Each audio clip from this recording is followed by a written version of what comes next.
வணக்கம். இன்னைக்கு நாம ஒரு ரொம்பவே சுவாரஸ்யமான நூல்ல இருந்து சில பகுதிகளை ஆழமா அலச போறோம். ஆமா, நூலோட பேரு தி லெஜெண்ட் மைண்ட். எழுதியவர் சோனுகுமார். இந்த புக் நம்ம வாழ்க்கையை மேம்படுத்த சில சக்தி வாய்ந்த கருத்துக்களை சொல்லுது. இத ஒரு வெறும் புத்தகமா பார்க்காம ஒரு சினிமாவோட 3 அங்கங்கள் மாதிரி நீங்க பார்க்கலாம். ஓ, அப்படியா? ஆமா, முதல் அங்கத்துல ஒரு மர்மமான ஸ்ட்ராட்டஜிஸ்ட் வராரு. 2வது அங்கத்துல ஒரு ராஜ்யத்தை ஆளும் அரசன். 3வது அங்கத்துல ஞானம் பெற்ற ஒரு சக்தி. இதுல நீங்க தான் கதாநாயகன். அருமையான ஒப்பீடு. ஆமா, நாம இன்னைக்கு 3 முக்கிய அத்தியாயங்களை பார்க்க போறோம். ஒரு லெஜெண்ட் போல எப்படி வழி நடத்துறது, ஒரு ராஜா போல எப்படி வாழ்றது, அப்புறம் ஒரு கடவுளை போல எப்படி மன்னிக்கிறது. கரெக்ட். இது வெறும் செல்ஃப் ஹெல்ப் டிப்ஸ் இல்ல. இது ஒரு மனுஷனோட குணம் ஒரு ஜீரோலிருந்து ஒரு எல்லையற்ற நிலைக்கு எப்படி மாறுதுங்கிற ஒரு முழு பயணம். ஒரு சாதாரண மனுஷன் ஒரு காவிய நாயகனா மாறுற பயணத்தோட வரைபடம்னு சொல்லலாம். சரி, இந்த காவிய பயணத்தோட முதல் அங்கத்தை தொடங்குவோம். காட்சி 1. சதுரங்க பலகை. ஒரு லெஜெண்டாக மாறுவது எப்படி? அத்தியாயம் 10. ஒரு லெஜெண்டை போல வழிநடத்துங்கள். இந்த அத்தியாயம் தலைமைய ஒரு ரொம்ப சிக்கலான சதுரங்க ஆட்டத்தோட ஒப்பிடுது. ஒரு தலைவங்கிறவன் ஒரு ராஜாவை போல சும்மா பாதுகாப்பா உட்கார்ந்திருக்கிறவன் இல்ல. ஆமா, அவன் ஒரு மந்திரி மாதிரி இல்லனா ஒரு கிராண்ட் மாஸ்டர் மாதிரி முழு ஆட்டத்தையும் கண்ட்ரோல் பண்றவன்னு சொல்லுது இந்த நூல். ஆமா. அந்த கிராண்ட் மாஸ்டர் நிலையை அடைய ஆசிரியர் லெஜெண்டுங்கிற வார்த்தைக்கே ஒரு அசாத்தியமான விளக்கம் கொடுக்கிறார். அப்படியா? என்ன அது? Legend even God and not by demons. அதாவது கடவுளாலையும் அசுரர்களாலையும் கூட அழிக்க முடியாத ஒரு பாரம்பரியம். அடிங்கப்பா, கேக்குறதுக்கே ரொம்ப பிரம்மாண்டமா இருக்கே. அது கிட்டத்தட்ட ஒரு சூப்பர் ஹீரோவோட இலக்கு மாதிரி இருக்கு. சரி, அப்படி ஒரு பாரம்பரியத்தை உருவாக்க நடைமுறையில நாம என்ன செய்யணும்? அதுக்கு ஒரு 6 முக்கிய கொள்கைகளை முன்வைக்கிறார். இதுல முதல் 2 கொள்கையும் ஒன்னோட ஒன்னு ரொம்ப நெருங்கிய தொடர்புடையது. சரி. 1. சதுரங்க பலகையை முழுமையா அறியுங்கள். 2. பல நகர்வுகளுக்கு முன்பே சிந்தியுங்கள். ஓ, அப்ப இது நிகழ்காலத்தையும் எதிர்காலத்தையும் ஒரே நேரத்துல பாக்குற மாதிரி.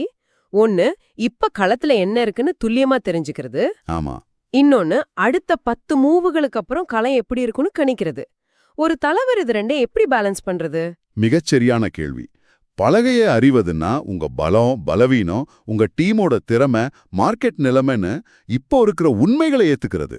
எந்தவித கற்பனையும் இல்லாம ரியாலிட்டியில இருக்கிறது. கரெக்ட். பல நகர்வுகளுக்கு முன்பு சிந்திப்பது அங்கிறது இந்த ரியாலிட்டியோட அடிப்படையில ஒரு லாங் டேர்ம் விஷன் உருவாக்குறது. குறுகிய கால வெற்றிக்காக நீண்ட கால இலக்கை ஒருபோதும் சமரசம் செய்யக்கூடாது. இதுல 3வது கொள்கை தான் எனக்கு ரொம்ப ஆச்சரியமா இருந்துச்சு. பெரிய நன்மைக்காக தியாகம் செய்யுங்கன்னு சொல்றது. ஆமா. சதுரங்கத்துல ராணியே தியாகம் செய்யற மாதிரி நிஜ வாழ்க்கையில இது எப்படி பொருந்தும்? அது ஒரு பெரிய ரிஸ்க் இல்லையா? அதுதான் கணக்கிடப்பட்ட இடர்னு சொல்றது. அதாவது கால்குலேட்டட் ரிஸ்க். ஒரு கம்பெனில நல்ல லாபம் தர்ற ஒரு பழைய ப்ராஜெக்ட நிறுத்திட்டு எதிர்காலத்துல பெரிய மாற்றத்தை உருவாக்க போற ஒரு புது டெக்னாலஜில முதலீடு செய்யறது ஒரு தியாகம். இது கண்மூழித்தனமான சூதாட்டம் இல்ல. முழு போர்டையும் அறிஞ்ச பிறகு லாங் டேர்ம் வெற்றிக்காக செய்யப்படுற ஒரு துணிச்சலான மூவ். புரியுது. அதாவது ஒரு காய இழக்கிற கால ஆட்டத்துல ஜெயிக்க முடியும்னா அந்த இழப்பு ஒரு புத்திசாலித்தனமான முதலீடு. சரி, அடுத்த கொள்கை டீம்ல இருக்கிறவங்கள பத்தினது. ஒவ்வொரு காயின் மதிப்பையும் உணருங்கள்னு சொல்லுது. அது கொஞ்சம் வழக்கங்களேன். இது ஒரு தலைவனோட மிக முக்கியமான குணம். செஸ்ல ஒரு சாதாரண சிப்பாய் கூட கடைசி வரைக்கும் போனா ராணியா மாற முடியும். ஆமா, முடியும். அதுபோல உங்க டீம்ல அமைதியா இருக்கிற ஒருத்தருக்குள்ள ஒரு பயங்கரமான திறமை ஒளிஞ்சிருக்கலாம். ஒரு லெஜெண்ட் ஒவ்வொருத்தரோட தனித்திறமையையும் கண்டுபிடிச்சு அவங்களுக்கு சரியான வாய்ப்பையும் ஊக்கத்தையும் கொடுப்பார். அவர் பதவியை பார்க்க மாட்டார், திறமையத்தான் பார்ப்பார். இது ஒரு மேனேஜருக்கும் ஒரு லீடருக்கும் உள்ள வித்தியாசம் மாதிரி இருக்கு. மேனேஜர் வேலையை முடிக்க பாப்பார், லீடர் மனுஷங்களை உருவாக்குவார். சரி, கடைசி 2 கொள்கைகள் அது மைண்ட் செட் பத்தினது. ஆமா. அழுத்தத்தின் போதும் அமைதியாக இருங்கள். அப்புறம் ஒவ்வொரு ஆட்டத்திலிருந்தும் கற்றுக்கொள்ளுங்கள். ஒரு கிளைமாக்ஸ் சீன்ல ஹீரோ எவ்ளோ நிதானமா இருப்பானோ அந்த மாதிரி. கரெக்டா சொன்னீங்க. ஒரு லெஜெண்ட் அழுத்தத்துல உணர்ச்சி வசப்பட மாட்டாரு. பயமோ கோபமோ முடிவுகளை எடுக்காது. லாஜிக் மட்டும்தான் எடுக்கும். கடைசியா வெற்றி தோல்வி எதுவா இருந்தாலும் அது ஒரு பாடம். ஏன் ஜெயிச்சோம், ஏன் தோத்தோம்னு ஆராய்ஞ்சு அடுத்த ஆட்டத்துக்கு தயாராகணும். இந்த அத்தியாயத்துல கொடுத்திருக்கிற ஒரு உதாரணம் என் மனசு ரொம்ப கவர்ந்துச்சு.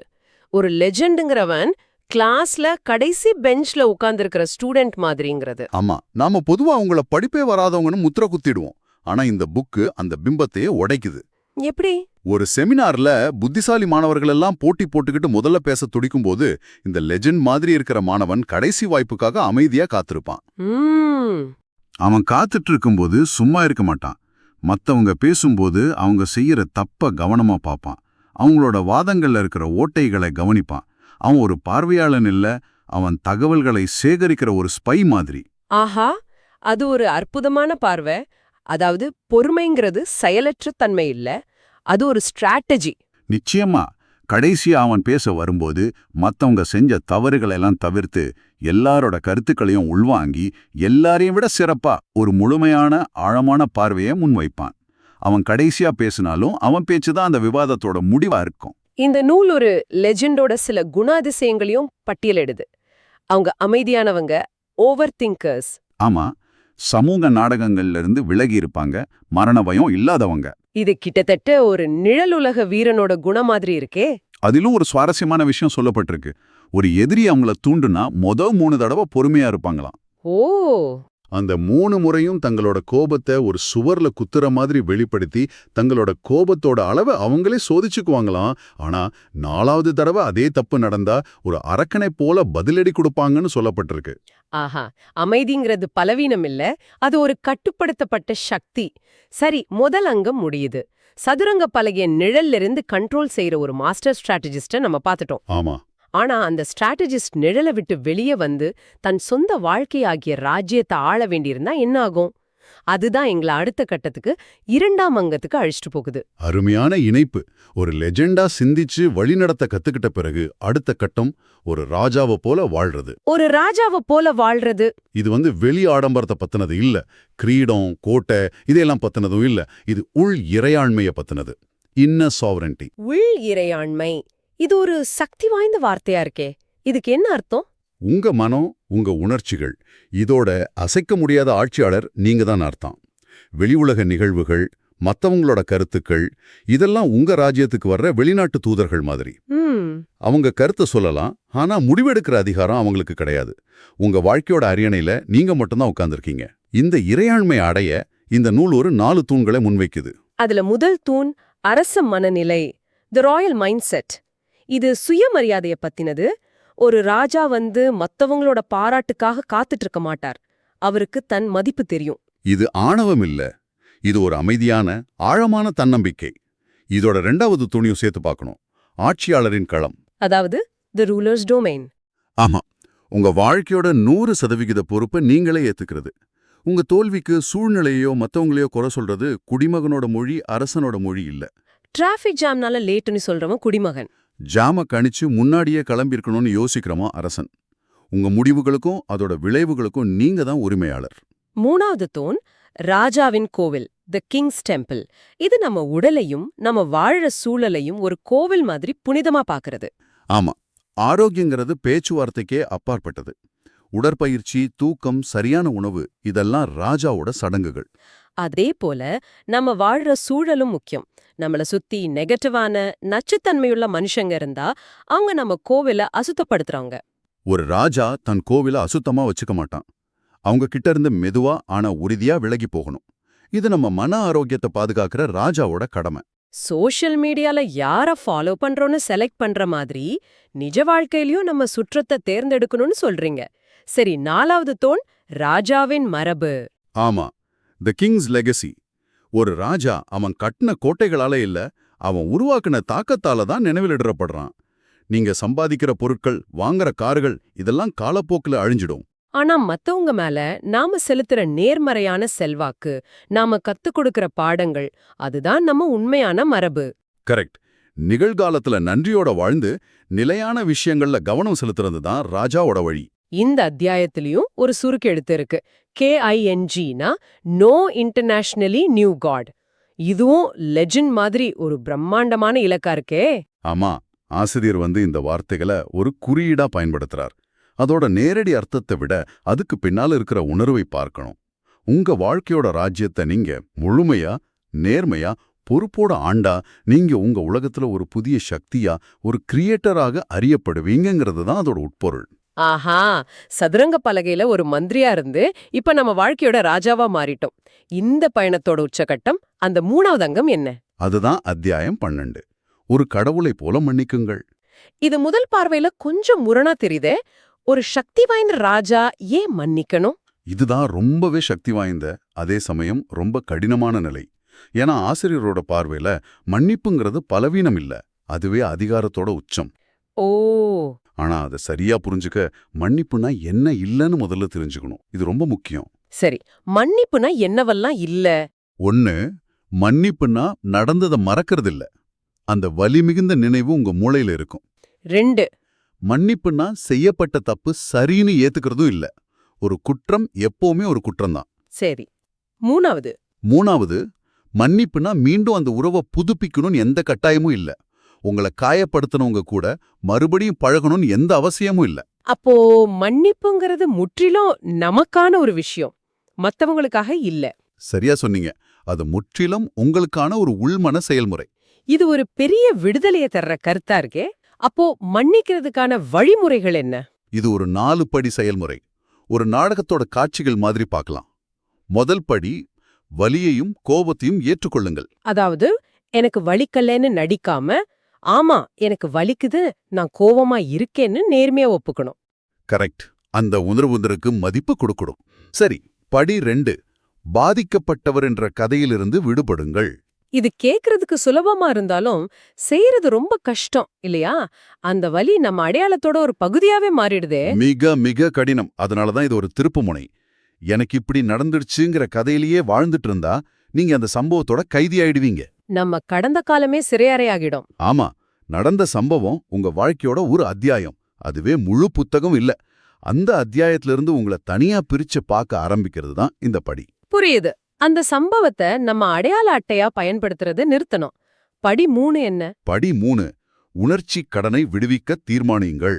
பழிவாங்கிற எண்ணம் இல்லனா அவங்க வருத்தப்படணும்னு எதிர்பார்க்கறது ஒரு கடன் மாதிரி.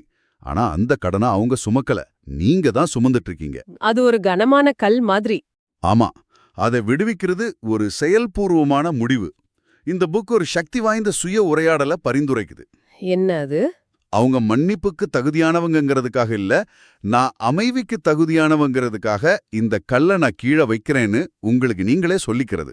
அருமை. நான் அமைதிக்கு தகுதியானவன். இதுவே ஒரு மந்திரம் மாதிரி இருக்கு. 4வது இறுதிப்படி என்ன? 4வது படி, கருணையை வளர்த்துக் கொள்ளுங்கள், உங்கள் மீதும் மற்றவர்கள் மீதும். மன்னிப்புங்கிறது நீங்க உங்களுக்கு கொடுத்துக்கிற ஒரு பரிசு. அது உங்களை சிறையிலிருந்து விடுவிக்குது.